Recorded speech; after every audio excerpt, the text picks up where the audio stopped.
Namamayagpag na naman ang pangalan ng SB19. Nako, mukhang hindi naman tayo nasanay. But anyway, ang SB19 po ang tila halos pinakamaraming nominasyon sa nasabi nga pong 39th Awit Awards.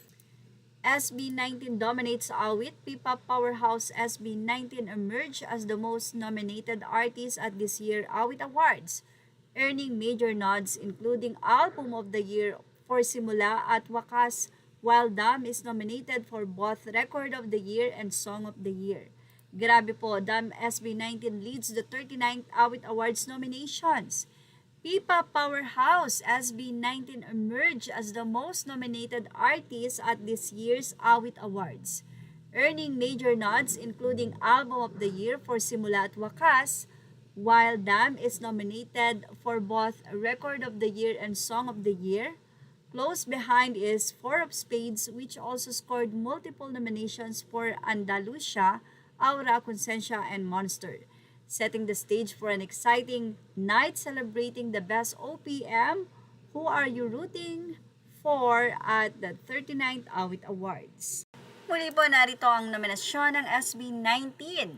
SB19 Awit Awards nomination: Record of the Year, Album of the Year, Best Performance by Group, Best Collaboration Performance, Best Dance Electric Recording, Eighton Ball, Best Music Video, Dunka, Dam. Nominated din sila bilang Producer of the Year, Jan Paulo Nace, Joshua Daniel Nace, ang magkapatid. Songwriter of the Year, Jan Paulo Nace, pati na rin ang kapatid niyang si Joshua Daniel Nace. Song of the Year, Dunka. Best Pop Recording, Dunka, Dam. Best Cover Art, Simula at Wakas. Best Ballad Recording, Time. Best Musical Arrangement Recording, Dam.